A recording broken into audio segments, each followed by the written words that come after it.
عندنا تجربه او في عندنا قصه كده شغاله اللي هي ما بين الصين وما بين مصر.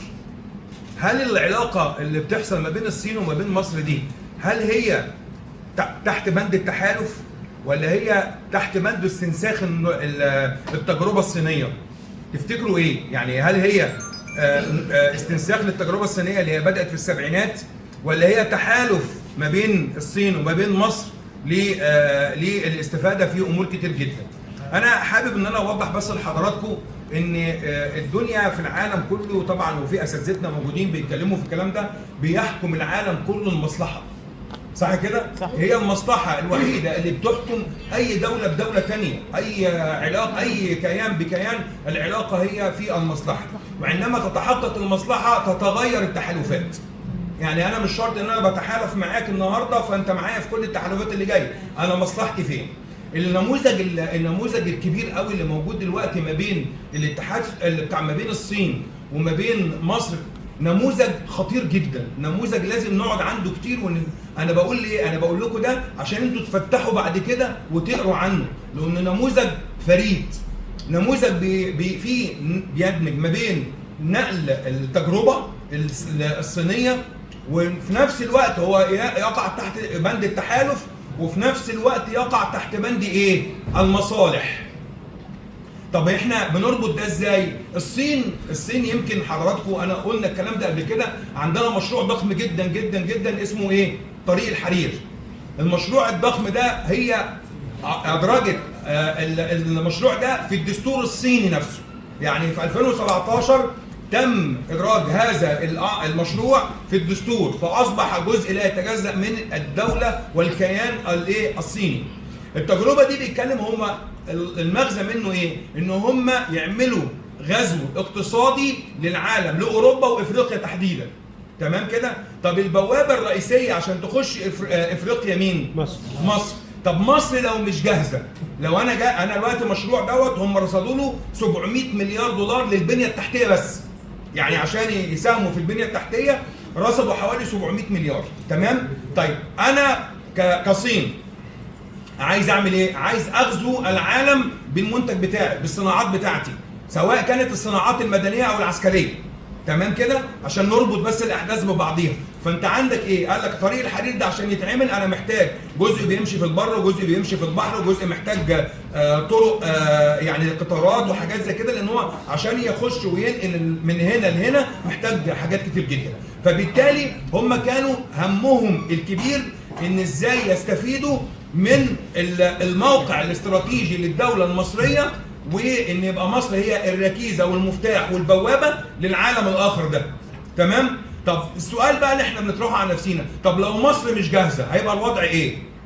كان هيبقى الوضع سيء جدا. ليه؟ لو انا مش جاهز ببنية تحتية قوية جدا جدا جدا، ولو انا مش بقى جاهز ببنية معلوماتية تكنولوجية عالية جدا، لو انا ما غيرتش الاستراتيجيات بتاعتي هتبقى في حاجة تانية خالص. مصر غيرت استراتيجيات كتير جدا عندها، حتى على مستوى التسليح، حتى على مستوى الدفاع، حتى على مستوى الجيش، كل اتغير. ليه؟ لان المصلحة بتحكم. حماية اقتصادك وامنك يتطلب منك ان انت تعدل في الاستراتيجيات، وده في التخطيط الاستراتيجي طبيعي جدا. اي حد درس تخطيط استراتيجي التحولات دي موجوده، اقدر اتحول طبقا للاهداف المرحليه وغيرها، المهم انا بوصل لرؤيه محدده انا راسمها. فبالتالي مصر اشتغلت على ايه؟ مصر اشتغلت على تاهيل بنيه تحتيه قويه جدا، سواء عن طريق الطرق والكباري والحاجات الداخليه اللي امتدت على السواحل. دي مهمه جدا، الربط ده يا جماعه مهم جدا. بيسال كتير جدا يقول لك طب ايه؟ طب انت ماشي جوه عشان التكدس السكاني. لا، انا مش بعمل بس، انا مش ببص تحت رجلي، انا ببص على الحاجه اللي جايه من بره. انا عندي الصين جايه بكل قوتها عشان تغزو ايه؟ تغزو افريقيا او اقتصاديا يعني. فبالتالي لازم اكون انا جاهز، فلازم ايه؟ اطور المواني بتاعتي، واطور المطارات بتاعتي، واعمق المواني واكبرها وازود الارصفه. ده هو ده الحاجه الوحيده اللي هتعمل ايه؟ هتخلي قدره ان انا استوعب كل ده ويعدي من عندي انا. محدش يعدي من عندي ابدا الا اذا كنت انا ايه؟ جاهز. ولان المصلحه في الاخر لو ما لقوش مصلحتهم عندك هيلاقوا مصلحتهم فين؟ مكان تاني. في مكان تاني. والنموذج ده على فكره مصلحه الحته دي لو انتوا برضه عشان نوسع من قصه، نفس النموذج ده عاملاه الهند بس جايه من الناحيه الثانيه، يعني واحد بحر متوسط واحد بحر احمر. الهند عامله ايه؟ الهند عملوا المشروع بتاعهم ده مرورا بالامارات، ومن الامارات هيخش فين؟ هيخش على اسرائيل، يروح على يعني في انا بتكلم بختصر يعني.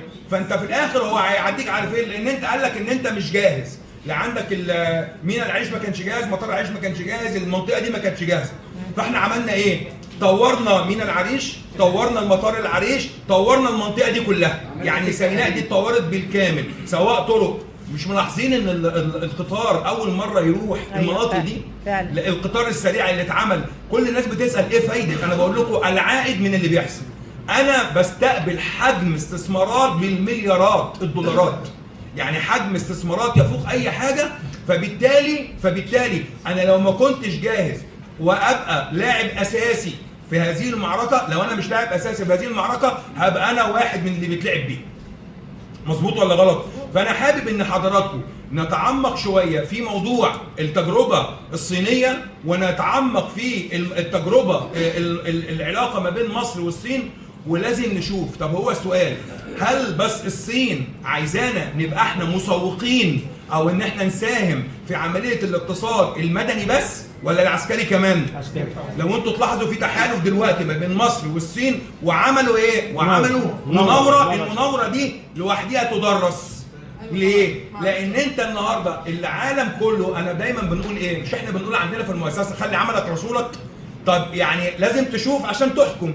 فالنهارده لما الصين تقول مصر هي الشريك الاستراتيجي، ويتعمل المناوره ديت ويتم تجربه كل احدث الاسلحه الصينيه عندنا هنا يبقى انت بتعمل ايه؟ انت بتعمل سوق مفتوحه وعرض مفتوح لكل الدول العربيه والافريقيه والاوروبيه ان هم يشتروا من عندك. ومنها رساله. صح كده؟ بس هل انا بقى كدوله مصريه انا هشتغل بديك الفرصه انك تعرض، ولا بقول لك انا راكب معاك في الموضوع ده؟ لا، ده انا راكب كويس. يعني بمعنى ايه؟ انا اسف في اللفظ يعني، بس انا راكب في ايه؟ حضرتك مش هتعدي كده، هتعدي هتديني حق التصنيع في مصر، هتديني التكنولوجيا اللي بتصنع، هتديني حق تصنيع قطع الغيار، هتخليني اشغل مصانع الانتاج الحربي اللي عندي، انا هنتج لك هنا. يبقى انا كده بدل ما انت بتعمل مناطق اقتصاديه صينيه عندي بس هنا في الجانب المدني، لا ده انت هتعمل كمان في العسكري. حضرتك انا عملت لك سوق في افريقيا وسوق في الدول العربيه، انا اللي هنتج لك، هتديني حق الانتاج، هتديني التكنولوجيا. يبقى انا هنا برفع ايه؟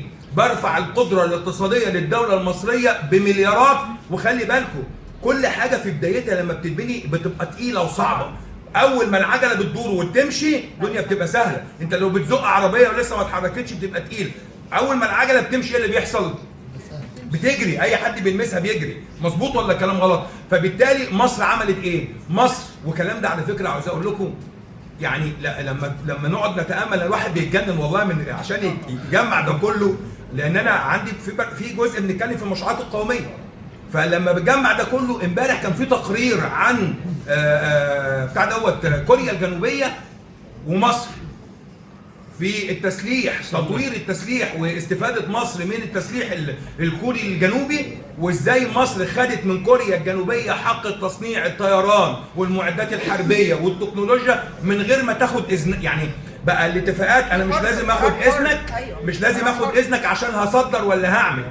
على فكره عايز اقول لكم كان ملحوظه كنت بدردش انا والدكتور وانا جاي، بقول له انت عارف يا دكتور ان احنا كان عندنا الطياره الاف 16 ما كان ممنوعه تتجه الناحيه الثانيه، كانوا يوقفوها بالريموت.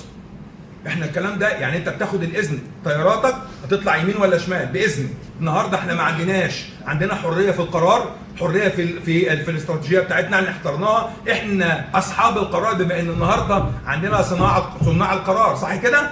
احنا بنتكلم فالنهارده اصبحت مصر حره في اتخاذ قرارها، حره في توجهاتها، حره في تنوع مصادر سلاحها، حره في استثماراتها بما يوافق او يعني يكون في مصلحه الشعب المصري والدوله المصريه. انا حبيت بس اقول ده ليه؟ لان ده تمهيد لموضوع كبير جدا هنتكلم فيه، هنتكلم فيه، انتوا تقدروا تردوا. هل احنا بنستنسخ النسخه الصينيه بالتكنولوجيا بتاعتها، وان احنا نبقى هنا دوله عملنا توطين للتكنولوجيا وتوطين للصناعات ولا لا؟ لو عملنا يبقى احنا ناجحين، لو بدأنا يبقى احنا ناجحين، لو الموضوع تحالف كمان ومعاه تحالف عسكري يبقى احنا ايه؟ لان لازم يبقى فيه موازين قوة في العالم، واحنا دولة مش قليلة، مصر دولة عظيمة وهتظل دولة عظيمة.